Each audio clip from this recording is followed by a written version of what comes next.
You're listening to Remotely One, a podcast that educates, entertains, and inspires you to take your life back from the office commute.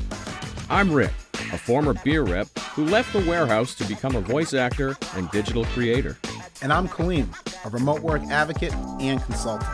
We're going to speak with some of the top professionals who have managed to avoid the commute as they share stories from the most inspiring to the most comical, all while working remotely. Man, this sounds awesome. Let's clock in. I was a child actor. I was the national spokesboy. Please don't say something like, the Church of Latter-day Saints. I'd be so sad for you. It was a national campaign. It was... but for like 3 years, I was the national spokesman of Old Country Buffet. Shut the fuck I can hear the fiddle in the background. My signature line was imagine this is a drumstick, and it's don't be chicken to try this chicken. I love it. Intro. I love it. Best intro we've ever had. Don't be chicken to try this chicken. And don't forget to put the country crock on your cornbread. It's the best thing I've ever heard.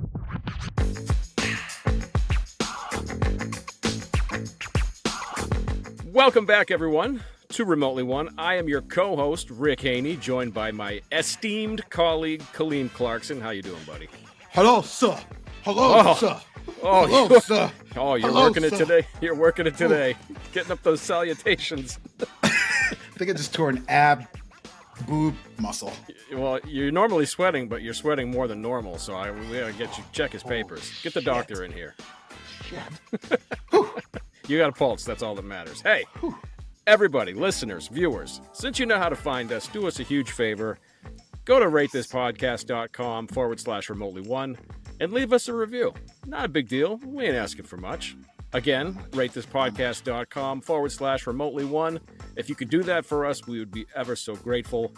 Since 2015, Remotely One is one of the largest communities of remote work professionals with over 3,000 Slack members and 5,000 email subscribers. Those are big numbers. $5 foot long. It's free to join, so go ahead, check it out, remotely1.com. And with that out of the way, now that I finally stumbled through all that nonsense, Kaleem, give us a tease or two about today's guest. Oh, shit. Dry Rick, off and again. give us a tease or two. Yeah. Yeah, Rick, I'm so nervous. I'm pouring sweat here. Did you wear your maxi armpit pads today?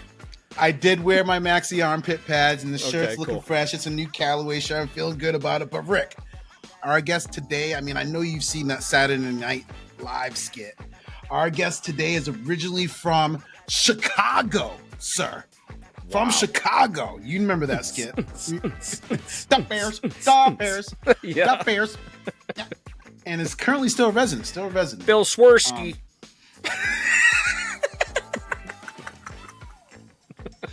Listen, this part, our guest is actually extremely proud of this. So people out there, there's hope for you. Our guests, they are an dos, tres son. Bonjour. That was in French for all y'all don't know. He is a 3-time college dropout, Rick. 3 times college dropout. He dropped out 3 times. He's going to make us look good. Stop repping him so much. You think so. You think he's going to make us look good until you hear some of this shit.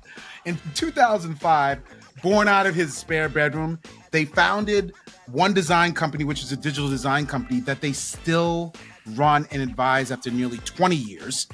Wow, that's big.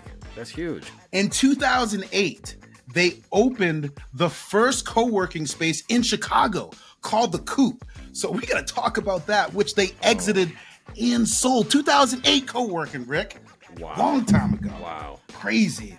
Something most people don't know about our guest, Rick, is that they were a child actor and spokesperson for Old Country Buffet. No, is that Ricky Schroeder I see? Is that? Were you on Webster? Unbelievable. Old Country Wow. Buffet. We got to talk about that. Then in 2010, they turned the software that they used to manage the previous co-working space into their own software company called DeskTime, which they, again, exited and sold. Now we're at the boy. 2 companies they've exited and sold. Wow. Okay. Yeah. So much for college, bro. So much for college. I mean, 3 times dropout. Shit. Yeah. Who needs you? Our guest today is the co-founder and CEO of Deskpass, which provides remote and hybrid teams an opportunity to find additional meeting spaces around the world. Listeners and viewers, please give a warm welcome to Sam. Oh yeah!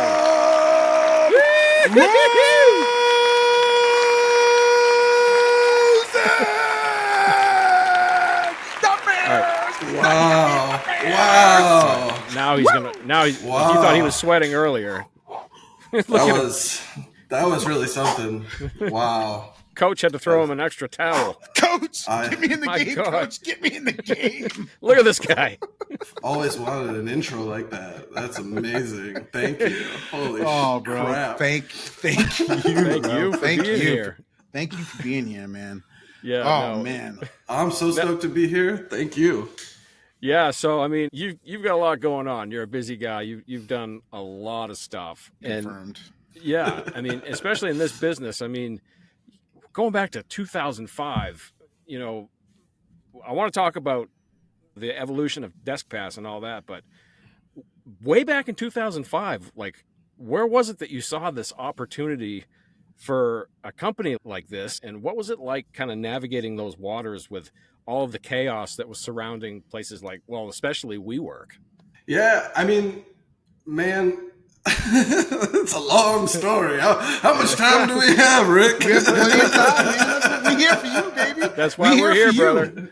That's why we're here. Oh, man. I mean, I think it's all been really intuitive and sort of my little career and path, just to kind of observe and see what seems like an obvious, massive opportunity. It just has taken a lot longer than to get here than anyone could have possibly expected. So I don't know. In 2005, I opened an agency, which was like a design firm, and I did that like just out of my house because that's what I was. I grew up in this place where like everyone younger than me grew up with the internet and a phone, and like when everyone older than me didn't. And I think like my first job has always been like a translator between people who grew up like in a digital world and those who didn't. And that has sort of evolved to the office and the workspace in what I think is a very intuitive, like makes sense, organic path, but it's just a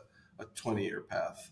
Interesting. So we need to talk about this. We talked about it a little bit in the pre-show, and I asked you, where you went to school, and you're like, I'm a 3-time college dropout. I was like, is it okay if we say it? He's like, yeah, I'm proud of that. Like, so for all the people who have had roadblocks in their way, right? Society has talked about pushing, you must go to college to be successful for a long time. Can you just talk about, first, what was your first dropout like? And then what was your second one like? And then what was your third one like?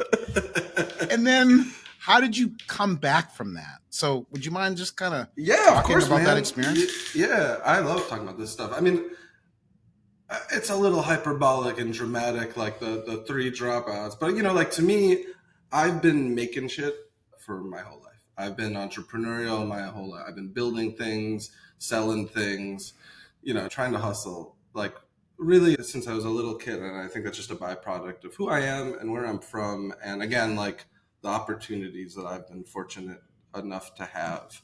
But I've always been a real shitty student, like real bad. Some people. I can't trust us, bro. Rick and I don't think we were on the honor roll back in school. Never. I like to learn. There's nothing more than I love learning, but it's just like how you learn, So I had work and jobs all through high school and out of high school, and I did what I thought I was supposed to do, which was go to school. I wanted to go to art school. I really wanted to be in advertising. And I wanted to go to what was one of the best art schools in the country, which was in Art Center College of Design in Pasadena, California. But my grades were real bad. So I applied, and I got a handwritten rejection letter because I feel like I put on a good show. And they were like, dude, come back. Like, prove you can get some good grades. And then once you prove you can get some good grades, come back and try it again. So I went to school in Chicago to try to do that. And that ultimately got me to go to Art Center. But when I got there, for me personally, Sam, like, I've made money learning things like most of my adult life and before that. Mm-hmm. So this like paradigm of having to go to school to spend a lot of money to learn versus like just being in the trenches and trying to like figure stuff out, like just made more sense for me and was always intuitive. And I'm fortunate enough that like my parents were like, you don't have to go, like you have to be happy. Yes. That's all that matters. And there's no a nice Jewish boy. Like, you know, it's not like you don't have to be a lawyer and a doctor. They're like, dude, just don't be a lawyer or doctor. Like, be happy. And so I've had like a lot of privilege to be able to do that. But college wasn't, like art school wasn't for me. And I dropped out and started One Design, which is this agency. And then I tried again to like go into photography because I'm like, well, maybe I need to learn a craft, like a trade craft, and a school's a really good place to do that. And it was like real quick that I was like, no, I'm just going to keep doing this. And I feel like I've been in college for 20 years. I just feel like I just feel like every business endeavor, every kind of next stage is like a new lesson of learning new shit. Yeah, exactly.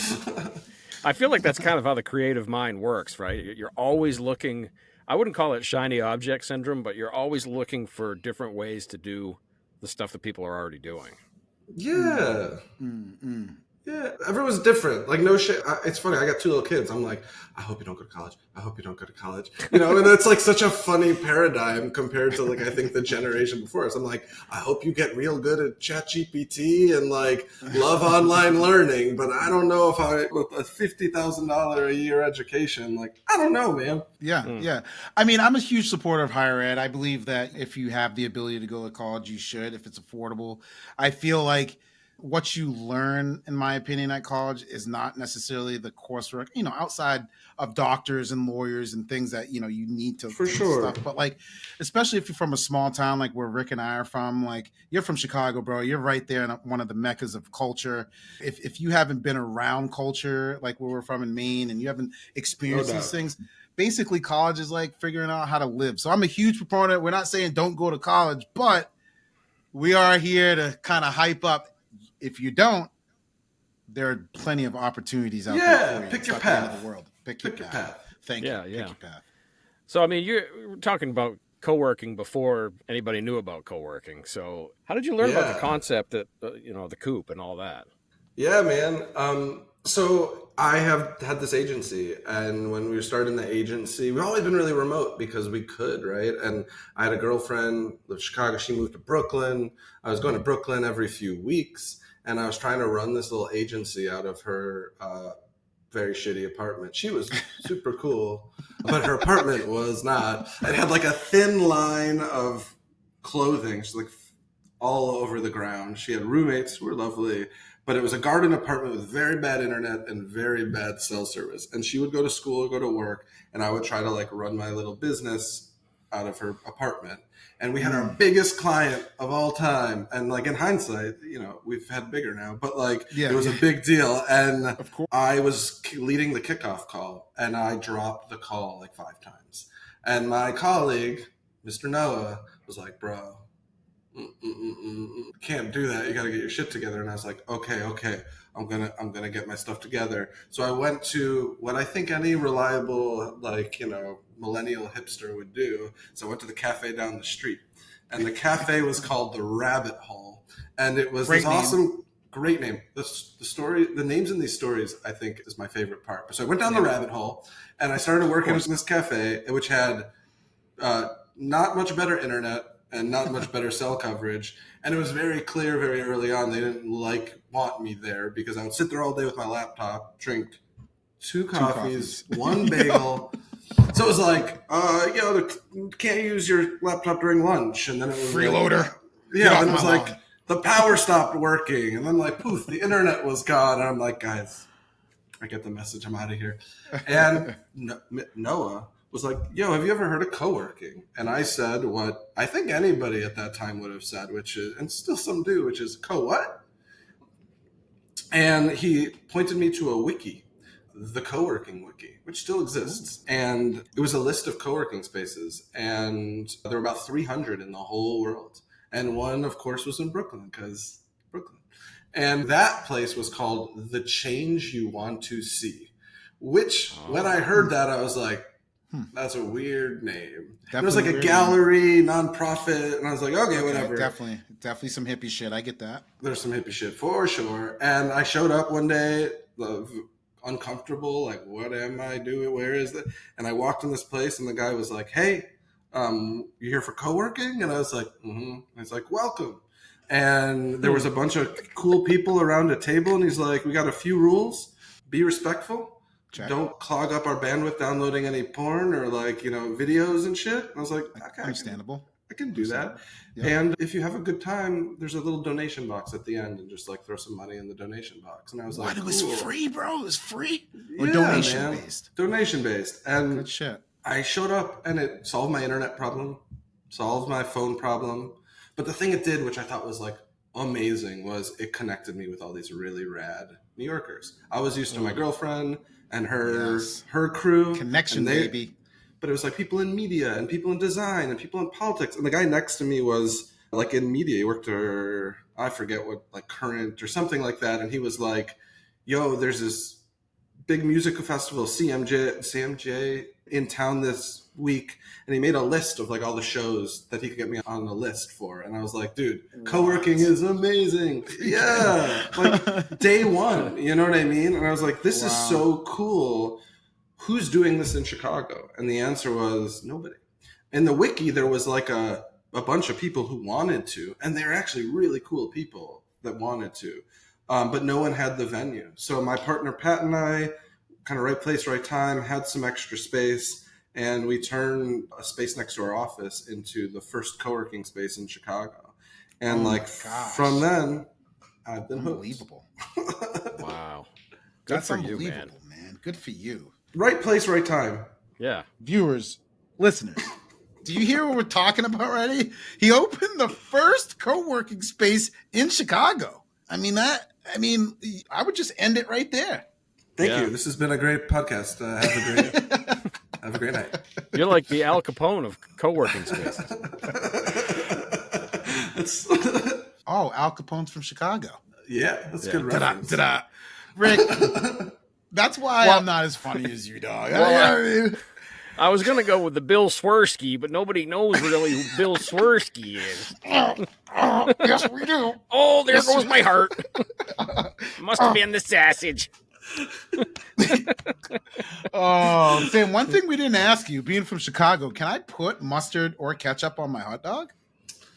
Bro, you do you. There it is. Tell me the truth. I'm not here to judge you. We're coming out to see you. We're in public, right? Look, and all these people around, you know what I'm saying? All your homeboys from back in the day. I get a hot dog and I reach for the mustard or the ketchup. Are you nudging me a little? Are you nudging me like, nah, man. You do you. I would judge you, but I wouldn't call you out on it. You know what I mean? Like, I'm not going to cancel you for a little mustard. My 7-year-old son loves ketchup. Like, who am I? Yeah, but you know? What about high-end relish? Okay, well, now I have an opinion. Okay. Like it's so fancy, you got to call it relage. Ooh, I think you have a brand idea there. It is fancy. So you build this co-working spot, bro. You're crushing it. You're also running your digital agency, building apps, I'm assuming, websites, different things for people, digital marketing. I think a lot of people who are on the show, we love bringing on the show like yourself that talk about businesses that they sold. Because again, we're trying to tell the stories of remote work. And so many times people are like, in order for you to sell your business, you need to have a traditional type business, right? So what was it like to sell a business that was basically built around remote work? Like what How did that come about? It was weird, man. I mean, so like a co-working business is a really interesting business to buy or sell, right? Like I remember, so the co-working space got bought by a company out of Santa Cruz, California called NextSpace. And NextSpace was one of the OG co-working brands. And we became really friendly with them. And the guy who's founder and CEO at the time, Jeremy Nooner, they wanted to expand outside of California, and just kind of right place, right time, we got connected. And it took a while. And this was so early when there were only a few thousand co-working spaces. But I remember the day that Pat and I were in California. I hope you're listening to this, but if you listen to this, I love you, bro. But it was like, we're going to send it to him. Okay, send this to Jeremy. Hi, Jeremy. When we knew they were going to buy it, they agreed to the deal. We were in California, and we went back to our hotel, and we were like, what the fuck just happened? We're thinking about we have a lease. We have a list of people, in a community we built. And someone just paid us hundreds of thousands, agreed to pay us hundreds of thousands of dollars for this business. And it was just such a wild thing, because at the end of the day, these are, you can get a lease, you can it felt like we built something really special, and it felt really amazing that somebody else would come in and ascribe so much value to a community that we built. So we were just did we just pull one? We couldn't believe that this happened when it actually happened. So it felt good. Really cool. That's a really cool story, man. Yeah. No, so I mean, let's forward the button a little bit here to 2010, okay? Yeah. You created a software for co-working spaces to manage their software called, was it DeskTime? Yep. How did you go from a business that was strictly about physical location to creating a software out of that? How did that happen? I mean, like I said, for me, my story is very organic and intuitive. I build software for people. That's what the agency did. We did design and brand and built technology. And that's my background. My background is the intersection of design and technology. And that's my lens. And it's funny now because in co-working, and it's a bunch of real estate bros, a lot of finance bros, you know what I mean? Yeah. I'm not that guy. I'm a designer kid. And I like to think about humans and their experiences. And so I sort of, through opening the coop, backed my ass into commercial real estate in the office. And I think I just have a different lens than a lot of other people, where I was this doesn't make a lot of sense. You have these huge assets, one of the biggest asset classes in the world. And most of the time it's empty.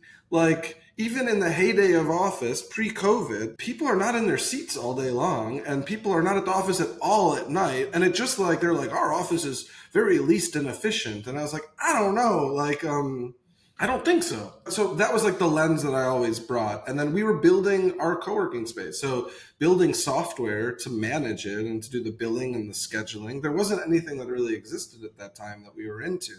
So we were let's build it for ourselves. And then when we built it for ourselves, it was can we sell this to other people? Would other people buy this? And then it was can we offer this to other people who just have space and allow them to share their space similarly to a co-working space? And we were way, way, way, way early. And that's one of my favorite business lessons is timing.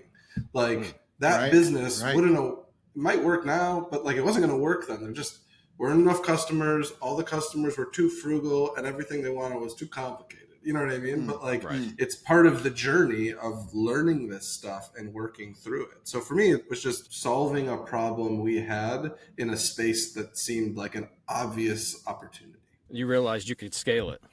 We thought Yeah. we could scale it. Yeah, we thought it could. Yeah. But what I love about the story, and if you're out there and you're building software and tech, it's similar to the Slack story, right? Slack started from a game developer company and they needed to communicate internally. You know, they made video games, right? And they were like, Yeah. oh, we need to create this thing that's a little bit cleaner. And then boom, it's Slack, right? So your story didn't end like Slack's by any means. Not but yet. Not yet. But then how did you progress to selling that business again? So you sold that one too, right? I mean, and that business was basically, in that business, we talked to hundreds and hundreds and hundreds of spaces, and selling the co-working software was real hard for lots of reasons that we learned. But in that process, we learned so much, like what people want, where there is an opportunity. The thing we learned was people don't need the software to run the space. They need butts and seats, especially like when I opened the Coop, there were 300 spaces. Now there's 40,000. Like, it is much, much more competitive. So what people need help with is, how do I fill up this space? And we started to really hear that over and over again, which is like, I don't need to help me do the billing, but if you can help me to find some people to bill, like, then we got ourselves a business. And so we started to build around that idea, and we were inspired by ClassPass, which, you know, is like a model in gyms. So we started to mess with Deskpass, and that was kind of the initial iterations of Deskpass. When we were putting Deskpass out into the market, it became very clear very quickly that it was a much more marketable, better business for us. And we decided it didn't make sense to do both at the same time. So we ended up finding one of our customers that loved what we built and was really interested in what we built and very technical, and worked out a deal where they bought the asset and then were able to kind of grow it and continue to build it for a while. So it wasn't like a crazy outcome through DeskTime, but it allowed it to live. It allowed us to make a little money and really fund the Deskpass business, which is, you know, what I'm still focused on today. Wow. So here we are, and looking back, well, actually, even back to as far back as 2005 when you started One Design, what was the biggest challenge back then compared to some of the challenges you're experiencing today? Working remotely, that is, you know, like Yeah. you started working remotely way back in 2005, you know, so like, what were those huge challenges? You kind of talked a little bit about it in the pre-show. But Yeah, totally. Biggest challenges back then. I think for us, you know, remote work has always been like really intuitive to us. And I always kind of like, I think I kind of conflate like remote working and co-working and flexible working. So like my angle on this is really interesting. Like when we started the Coop and we started co-working, people were like, didn't believe in it. It was like too nascent. It was too early. They didn't believe people could work this way at scale effectively. Like I remember trying to sell Deskpass to like a bunch of lawyers before COVID, and they're like, no, you can't we can't work this way. Like all our books are in the office, and like this is where people go, and this is where people learn culture and train and apprentice, right? And then it's like COVID hits. Literally 3-4 months later, these companies did not have the technology, did not have the culture, were not ready for success, and they were kind of like forced under the crucible. And like 4 months later, like, oh, actually, like this works pretty good. And also like, I don't like schlepping an hour every day to go to work. For me, it's been this like really funny thing where at the beginning, it's like, no, this won't work. People have to work in the office. And then during COVID, when we were trying to sell, people were like, well, why would people work anywhere other than home now? Because like, if I have everything at home, like, why would I work anywhere else? And I'm like, well, this is often me talking to like very privileged old rich white men, and it's like, well, let me ask you a little bit about your home office, sir. And it's like, do you know, like have your own private place? Like, yeah, it's in the basement. I'm like, and I got my couch and my TV. I'm like, do you have kids? No, they're all grown and they're out the door. I'm like, okay, well, like you have a good setup, but there's a endless amount of people who have roommates, have kids, have challenges, and need other space. So to me, it's been this like interesting trope and narrative that has gone kind of back and forth from like, this is never going to work to like, this is the only way to work. Nothing else is going to work. And I think it's what's really interesting is like where we're netting out, which makes me really excited, which is like, Kaleem, what's good for you? Rick, what's good for you? What's good for Sam? It's different. Where we live, what we do, even like my job. It's like some days coming to this office and working from here is great. Some days working from where I live nearby is way easier and better and more convenient. It might be based on like traffic or kids or like my mood or like, do I need to focus? So I think we're moving to this world where you get to choose. Like you get to choose what works best for you. And it's understood that what works best for you isn't going to work best for everybody else. And people are recognizing this and companies are recognizing like we need to support our people and trust them. So I don't know. That's a little bit about the story about remote, which I think has been so fascinating in my journey. That's great. That's great. Since we're on the subject, and you mentioned earlier, we talked a little bit about offices being the least used asset that you could purchase, and that was even before the pandemic. How does Deskpass help alleviate those costs?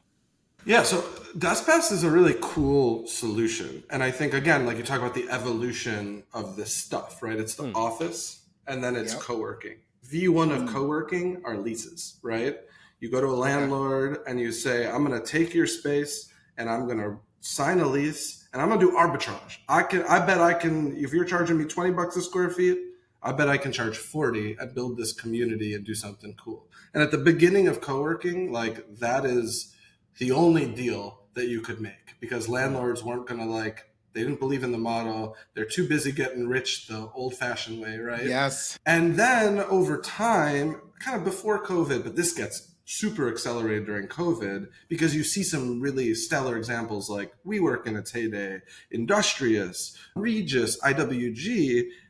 Landlords recognize, okay, having co-working, having flexibility as part of my building, as part of my portfolio is actually really important to support my building and the future of work. So they start doing these management agreements, right? They start saying, look, come in, I'll cover some of the CapEx, like the front stuff, and then, you won't have a traditional lease, and then we can share in the upside and we can do this collaborative.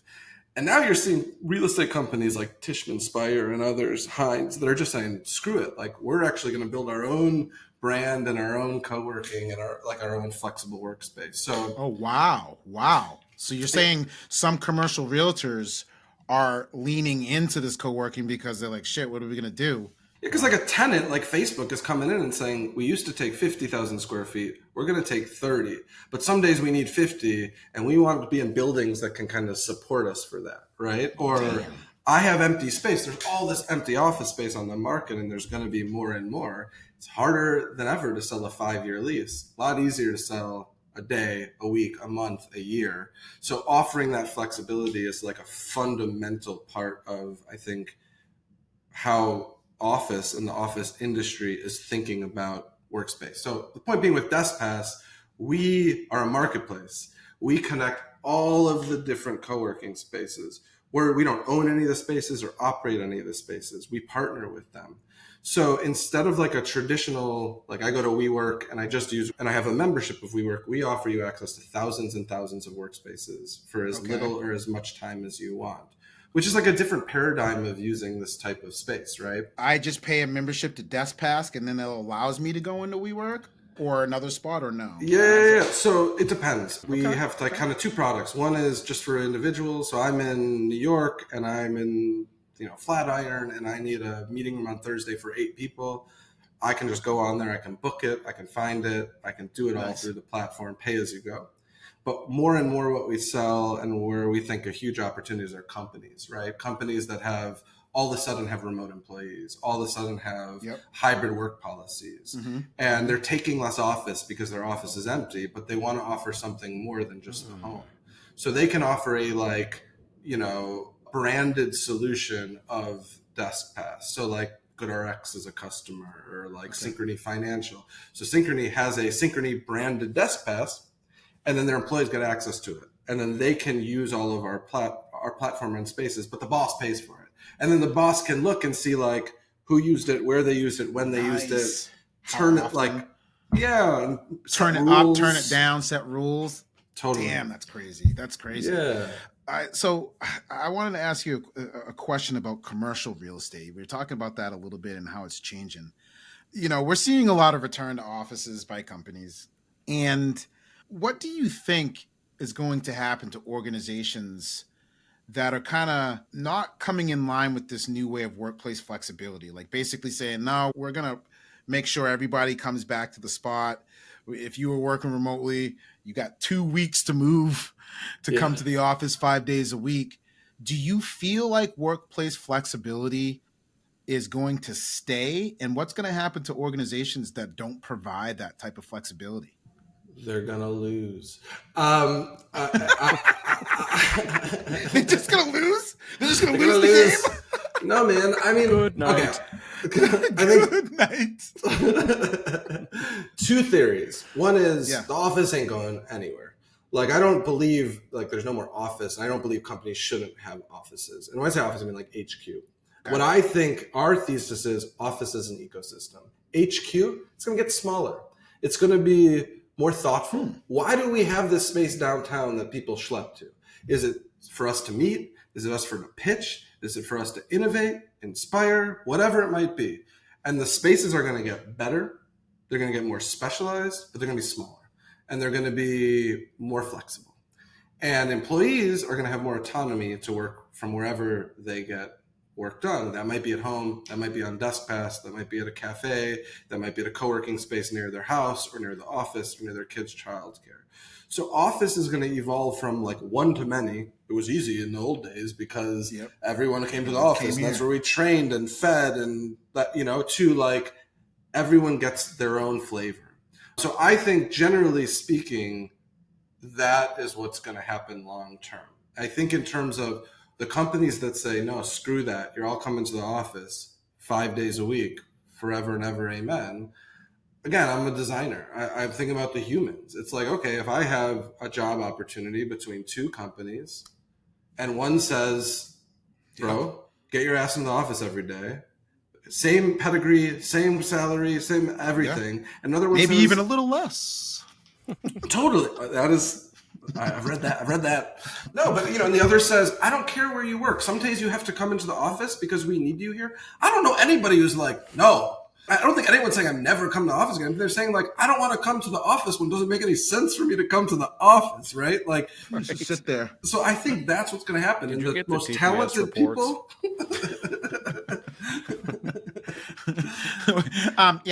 Yeah, I got him. But I was told that I could listen to the radio at a reasonable volume. It's Office Space, folks. If you don't know what we're talking about, we're not being rude. We're not making fun of anyone. It's Office Space, the show. Look it up, Millennials. Look it up. Red Swingline stapler. Anyway, sorry I interrupted you. No, but that's Agrippa. That's beautiful. I love that reference.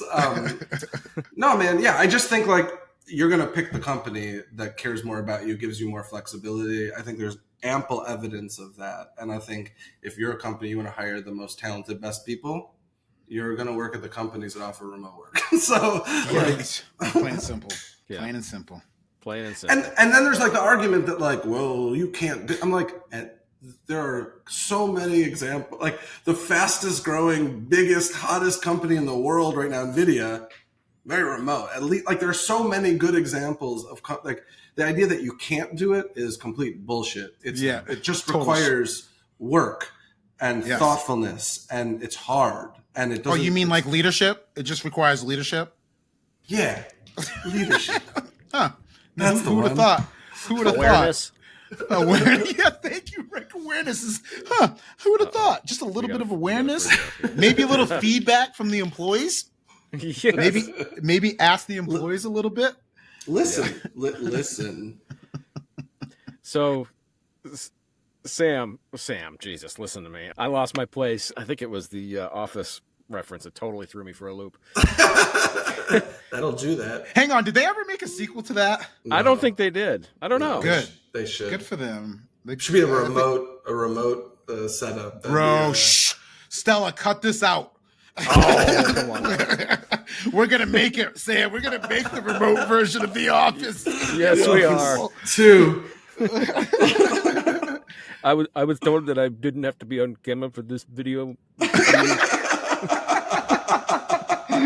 Hey, yeah, I'm gonna need you to commute to the office. That's 4 hours in traffic because I need a cup of coffee.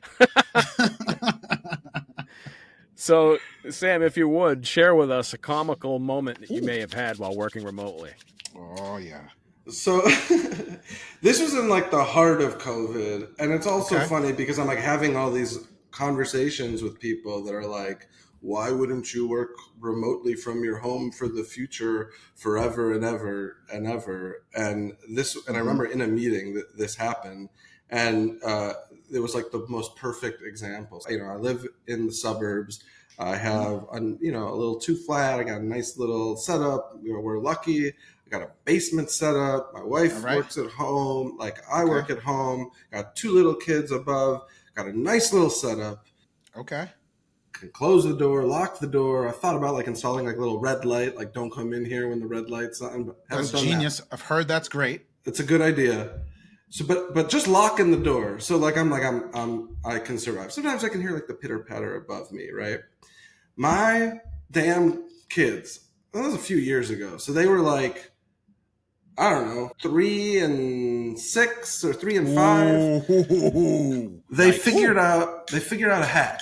And this was the hack, which was they could communicate with me even though I was in another room.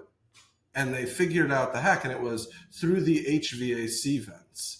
So they would start, they would be like, genius little sons of bitches. Yeah. One day I'm like on a call. You're proud of them. You're proud of them. I am proud of them. I got my ass out of that office, but yeah, it was like, Dad! And then I would start hearing coins. They would like throw coins down the air conditioning vent to get my attention. But it was like at the park. You know, at the park how they have those like tubes and you can talk to somebody out. Yeah. They like were like, ooh, this is like a tube to Dad's office, and it was like it was like an intercom. It was like paging Dad. So. And that was always, I'm like, so tell me about your setup. Because I'm going to tell you about my setup. My HVAC pipe is plugged right into my kids' room, and they can communicate to me whenever they want, all day long, during all my meetings, even with a locked door. So I always thought that was a hilarious yes. I mean, you got to chalk that up to the brilliance of children, right? I mean, they're so not smart. as... They're so smart. And they think in ways that we obviously once did, but we didn't realize it at the time, right? So you got to embrace that shit. You got to be like... Yeah. You guys are geniuses. I'm proud of that. I went back to coworking. He went right on this website called Deskpass. What's a Deskpass? Found a nice space nearby. But I was like, didn't think of that one. I mean, were the things that they were saying, they weren't saying horrible stuff while you're on calls and like that. Right? Okay. Cool. No, I mean, they're not at that age yet. I just shit my pants. You know what I mean? Just saying horrible stuff, you know? No, not yet. Oh, that's not cool. yet. Not yet. Perfect. Awesome. Hey, Sam, where can our listeners find you? Yeah. So I'm very accessible on the internet. Sam at sammyrosen.com. That's my website. That's my personal stuff. Sam at Deskpass.com. I'm on all the internets. But so yeah, there's another Sam Rosen. He's far more famous than me. He is the broadcaster for the New York Rangers and also like the third tier for announcer for the Chicago Bears. I don't recommend having a peer that is named as you that's a broadcaster, because every time I look myself on the internet, half the people are like, fuck you, Sam Rosen, you're the worst. And the other half are like, Sam Rosen is a golden god. He's a pirate, a golden god. That's amazing. So I'm not that Sam Rosen. I'm the workspace Sam Rosen. I'm the workspace Sam Rosen. With a child acting credit. I'm old country buffet Sam Rosen. Yeah, that's my handle. OCB Sam. No, just kidding. Come with OCB.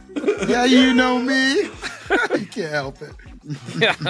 Well, Sam, thank you so much for joining us, man. Really appreciate it, bro. This has been a great conversation. Come back anytime. We've had a lot of laughs, and we appreciate your sense of humor and certainly tolerating ours. So, no, man, this is so fun. You guys are a blast. I appreciate the time. All right, man. We'll talk to you all later, man. Peace. You've been listening to Remotely One. Visit us at remotelyone.com/podcast for upcoming episodes. Subscribe to our YouTube channel and download our episodes on your favorite podcast app. Hey, don't forget to clock out.